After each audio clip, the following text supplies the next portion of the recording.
Rachel ASMR back with a new video. In today's video, I will be reading Harry Potter and the Sorcerer's Stone by J.K. Rowling. And I already read the first 10 pages in the last video about this, so I hope you watched that already. If you haven't, please check it out. In today's video, I will be chewing gum. It's Mentos Pure Fresh strawberry flavored gum.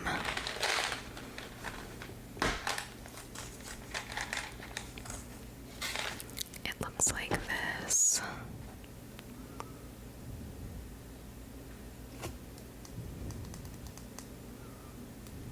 Let me eat it.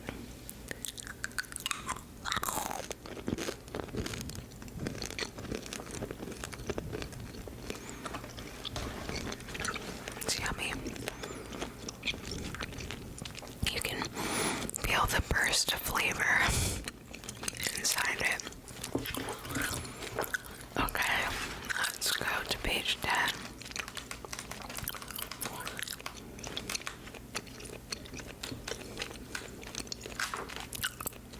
Okay, so we left off with Dumbledore and Professor McGonagall talking about the festivities since you shall not be named has apparently passed. Okay, so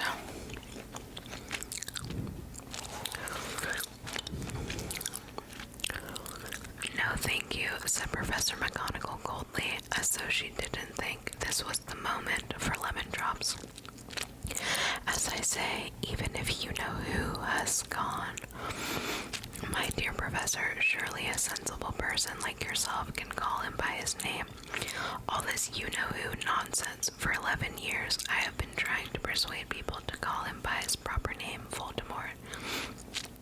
Professor McGonagall flinched, but Dumbledore, who was unsticking 2 lemon drops, seemed not to notice. It all gets so confusing if we keep saying you-know-who. I have never seen any reason to be frightened of saying Voldemort's name. I know you haven't, said Professor McGonagall, sounding half exasperated, half admiring. But you're different. Everyone knows you're the only one you know who. All right, Voldemort was frightened of. I'm also going to do some inaudible whispering.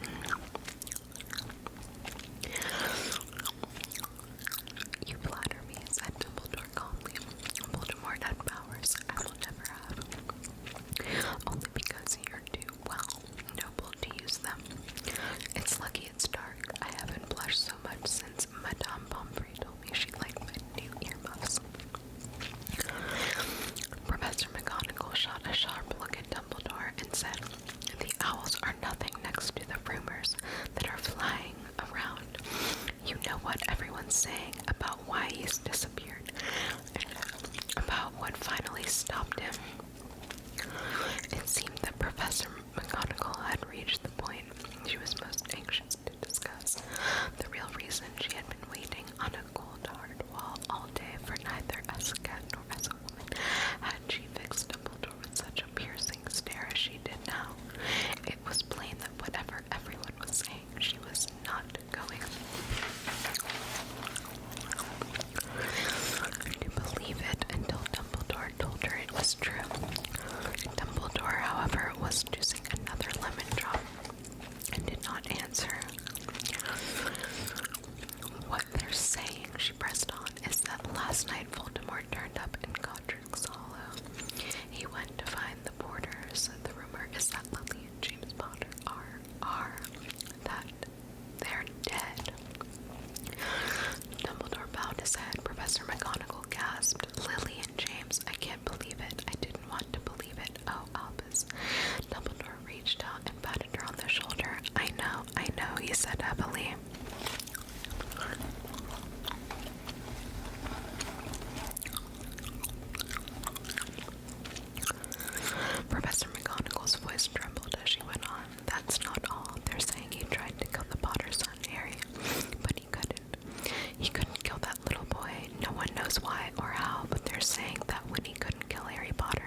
Harry survive? We can only guess, said Dumbledore. We may never know. Professor McGonagall pulled out a lace handkerchief and dabbed at her eyes beneath her spectacles. Dumbledore gave a great snip as he took a golden watch from his pocket and examined it. It was a very odd watch. It had 12 hands but no numbers. Instead, little planets were moving around the edge. It must have made sense to Dumbledore, though, because he put it back in his pocket and said, Hagrid's late.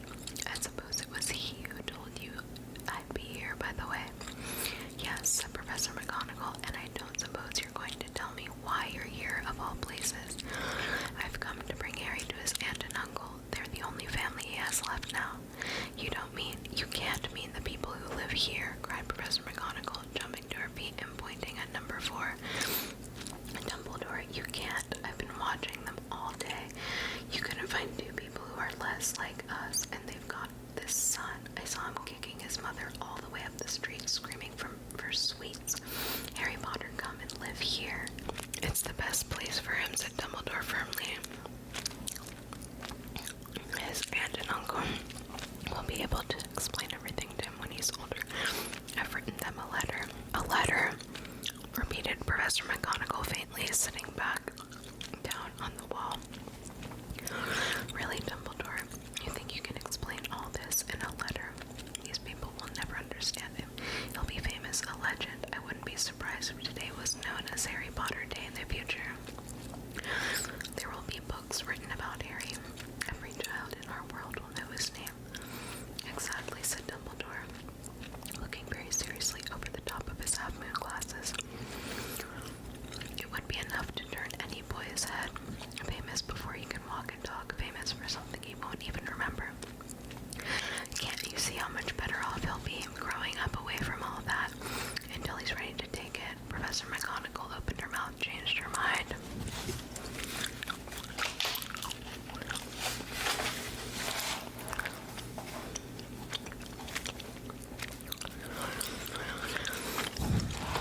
I swallowed and then said, yes, you're right. Of course. But how is the boy getting here, Dumbledore? She eyed his cloak suddenly, as though she thought he might be hiding Harry underneath it. Hagrid's bringing him. You think it wise to trust Hagrid with something as important as this? I would trust Hagrid with my life, said Dumbledore. I'm not saying his heart isn't in the right place, said Professor McGonagall grudgingly, but you can't pretend he's not careless.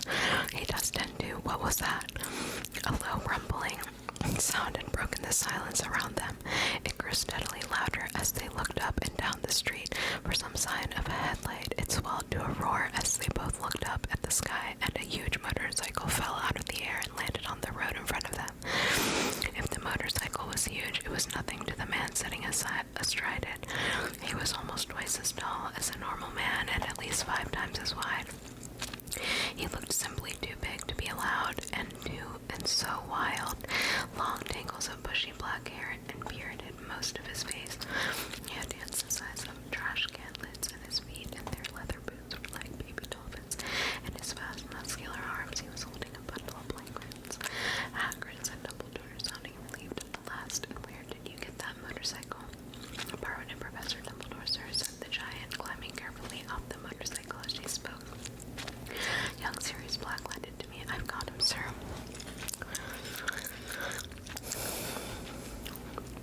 No problems worth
as well go and join the celebrations. Yeah, said Hagrid in a very muffled voice.